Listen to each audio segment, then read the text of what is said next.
Me llamo Elena, y a mis 32 años, pensé que ya había experimentado la peor pérdida posible cuando mi esposo David falleció hace un año en un accidente de auto, pero estaba equivocada. ¿Cómo te sientes hoy?, preguntó la enfermera mientras ajustaba mi goteo. 3 semanas en el hospital después de una cirugía de emergencia por apendicitis complicada no eran la mejor manera de pasar el otoño, pero al menos tenía un hogar al cual volver, o eso creía. La casa que David y yo compramos juntos era mi único consuelo después de su muerte. Cada rincón guardaba un recuerdo, las paredes que pintamos juntos, el jardín que plantamos en primavera, la cocina donde preparábamos el desayuno cada domingo. Era más que una propiedad, era el último pedazo tangible de nuestra vida juntos. Elena, cariño. La voz de mi suegra Marta interrumpió mis pensamientos mientras entraba a la habitación del hospital. Algo en su sonrisa me inquietó inmediatamente. Tengo noticias. Marta nunca me había querido. Desde que David y yo empezamos a salir hace 8 años, ella siempre pensó que no era suficiente para su hijo. Mi David merece a alguien de nuestra clase social, solía decir, sin importarle que yo estuviera presente, pero David nunca le hizo caso. ¿Qué noticias, Marta?, pregunté, intentando sentarme en la cama del hospital.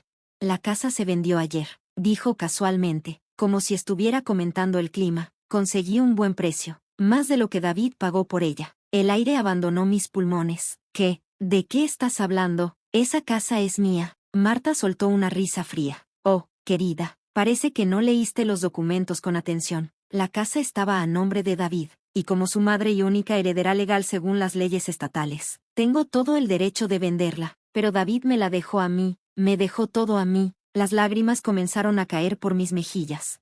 Ah, sí, ¿dónde está el testamento entonces? Su sonrisa se volvió cruel. Oh, cierto, nunca se encontró. Qué conveniente que el accidente destruyera todos los documentos en su auto. No, mi mente empezó a girar. David siempre fue meticuloso con los documentos. Me había dicho que todo estaba arreglado, que no tenía que preocuparme por nada. ¿Cómo era posible que no hubiera un testamento?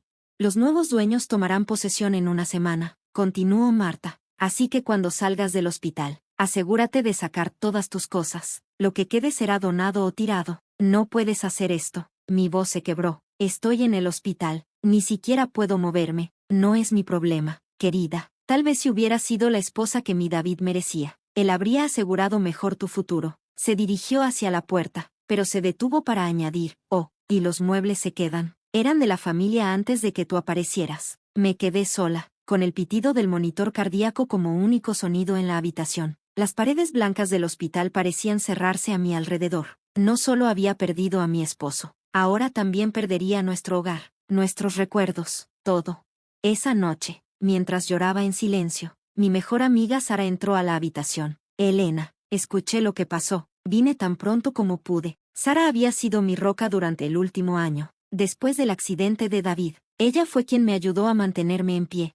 No sé qué hacer, Sara, sé. Cuando salga de aquí, no tendré a dónde ir. Puedes quedarte conmigo el tiempo que necesites, ofreció inmediatamente, pero algo no está bien. David era abogado. No tiene sentido que no dejara un testamento. Marta dice que se destruyó en el accidente. ¿Y le crees? Sara sacó su teléfono. Déjame hacer algunas llamadas. Conozco a alguien en la firma donde trabajaba David. Mientras Sara hacía llamadas en el pasillo, cerré los ojos, recordando la última conversación que tuve con David la mañana del accidente. Hay una carta para ti en mi escritorio, había dicho mientras se preparaba para salir. Si alguna vez las cosas se ponen difíciles, ábrela. En ese momento, pensé que se refería a alguna carta de amor, de esas que solía escribirme. Nunca la busqué después del accidente. El dolor era demasiado grande para revisar sus cosas. Sara volvió a entrar, su rostro iluminado. Elena, Richard, el socio de David, dice que había una caja fuerte en su oficina. Nadie la ha abierto desde el accidente porque técnicamente eres tú quien tiene derecho a hacerlo. Marta no sabe de su existencia. Por primera vez en horas, sentí un rayo de esperanza. Sara, necesito que hagas algo por mí. En el escritorio de David, en nuestra casa, necesito que encuentres una carta antes de que Marta lo tire todo. Una carta, sí. David me dijo que la leyera si las cosas se ponían difíciles. Creo que este es el momento. Sara asintió. Iré ahora mismo. Los nuevos dueños no toman posesión hasta la próxima semana, y tengo una llave de repuesto. Mientras veía a Sara salir apresuradamente, no podía imaginar que esa carta cambiaría todo. David, mi meticuloso y precavido David, Había dejado un último regalo que haría que Marta se arrepintiera de cada una de sus acciones. Sara regresó al hospital pasada la medianoche, sosteniendo un sobresellado en sus manos temblorosas. Lo encontré, dijo sin aliento. Pero Elena, Marta llegó mientras estaba allí. Tuve que esconderme en el closet del estudio. ¿Qué estaba haciendo ella allí tan tarde? Buscando algo. La oí maldiciendo mientras revolvía los papeles de David. Mencionó algo sobre una caja fuerte y documentos faltantes. Con manos temblorosas, abrí el sobre. Dentro había una carta y una llave pequeña con un número grabado. Mi querida Elena, comenzaba la carta con la letra pulcra de David. Si estás leyendo esto, es porque las cosas se han puesto difíciles. Conozco a mi madre mejor que nadie, y sé que si algo me sucede, intentará quitarte todo, no porque necesite el dinero, sino por puro resentimiento. Lo que ella no sabe es que he estado documentando cada una de sus acciones ilegales durante los últimos 10 años. Malversación de fondos de la empresa familiar, evasión de impuestos, sobornos a funcionarios. Todo está en la caja fuerte de mi oficina, junto con mi verdadero testamento. La llave que encontrarás con esta carta abre esa caja. El número grabado es la segunda parte de la combinación. La primera parte es la fecha de nuestro primer beso, sé que nunca la olvidarás. También encontrarás documentos que prueban que la casa está a tu nombre. La transferí secretamente hace 6 meses, pero mantuve los papeles originales para evitar que mi madre sospechara. Los documentos que ella tiene son copias obsoletas. Perdóname por no decírtelo antes. Quería protegerte de su maldad, pero también necesitaba asegurarme de que tuvieras todas las pruebas necesarias si algo me sucedía. Te amo, Elena, siempre tuyo, David. Las lágrimas corrían por mi rostro mientras Sara llamaba inmediatamente a Richard, el socio de David. Los acontecimientos de los siguientes días se desarrollaron como un torbellino. Richard vino al hospital la mañana siguiente con un notario. Abrimos la caja fuerte y encontramos exactamente lo que David había prometido, su testamento legal, los documentos de la casa, y una detallada compilación de las actividades ilegales de Marta.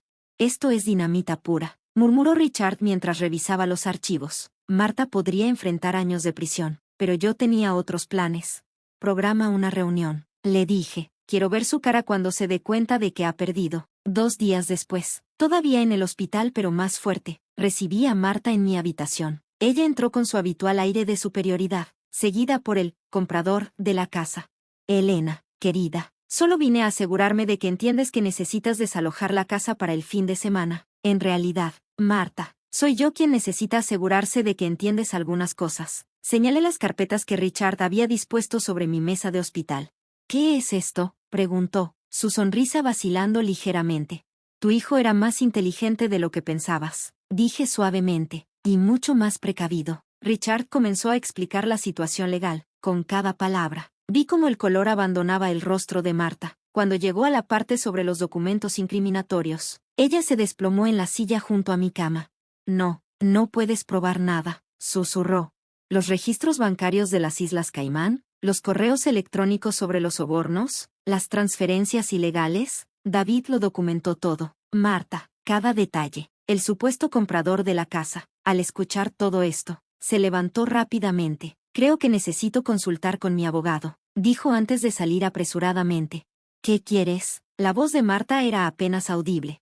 Primero, anularás inmediatamente la venta de la casa. Segundo, renunciarás a cualquier reclamo sobre la herencia de David. Tercero, nunca más te acercarás a mí ni a nada relacionado con tu hijo. Y si me niego, sonreí, canalizando un poco de su propia crueldad. Entonces estos documentos llegarán a las autoridades fiscales, la junta directiva de la empresa, y cada periódico de la ciudad. ¿Cómo crees que reaccionará tu círculo social cuando descubran quién eres realmente? Marta se levantó, temblando de rabia. Eres igual de manipuladora que él. No, Marta, soy lo que tú me obligaste a hacer. David solo me dio las herramientas para defenderme. Después de que ella se fue, derrotada y humillada, Sara me abrazó. ¿Estás bien? Mejor que bien, respondí. Por primera vez desde que David murió, siento que puedo respirar. Las semanas siguientes trajeron más cambios. Marta cumplió con todas mis condiciones, demasiado asustada por las posibles repercusiones si no lo hacía. La casa seguía siendo mía, pero decidí venderla por mi propia voluntad. Había demasiados fantasmas, demasiados recuerdos. Con el dinero de la venta y la herencia de David, abrí una fundación en su nombre, dedicada a proporcionar asistencia legal a viudas y viudos en situaciones vulnerables. Richard se ofreció a ser parte de la junta directiva. Un año después de aquella noche en el hospital, estoy sentada en el jardín de mi nueva casa. Es más pequeña que la anterior, pero está llena de luz y nuevos comienzos. En mi oficina, enmarcada, está la última carta de David. Sara viene a visitarme regularmente, y juntas hemos construido una nueva familia de amigos y personas que realmente se preocupan. A veces, cuando el sol se pone y las sombras se alargan, siento la presencia de David, su amor y protección todavía envolviéndome. Marta se mudó a otro estado, incapaz de enfrentar las consecuencias sociales de sus acciones una vez que algunos rumores comenzaron a circular. La última vez que supe de ella, estaba viviendo en un pequeño apartamento, toda su grandeza anterior reducida a cenizas.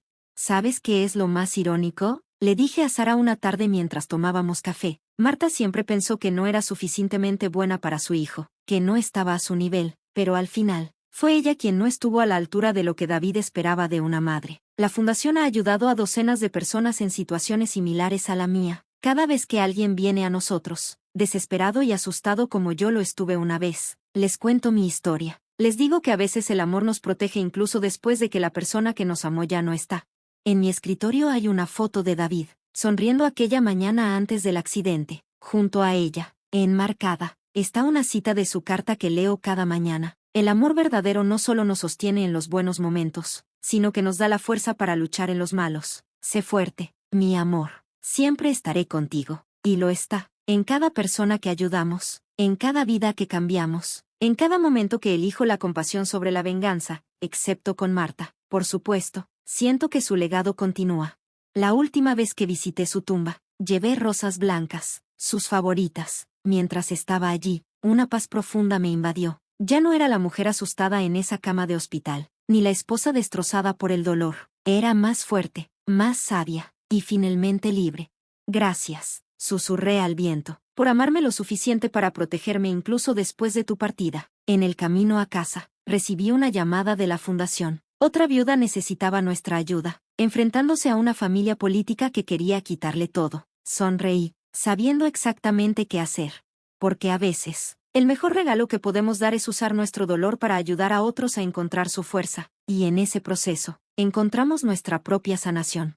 David me enseñó eso con su última carta. No era solo un plan de contingencia, era una lección de amor, fuerza y justicia, y aunque el precio de aprender esa lección fue alto, el impacto que ha tenido en mi vida y en la de otros no tiene precio. Ahora, cuando la gente me pregunta si extraño mi antigua vida, les digo que no, extraño a David, siempre lo haré, pero la vida que he construido desde entonces, la persona en la que me he convertido, es algo de lo que él estaría orgulloso. Y al final, eso es todo lo que importa.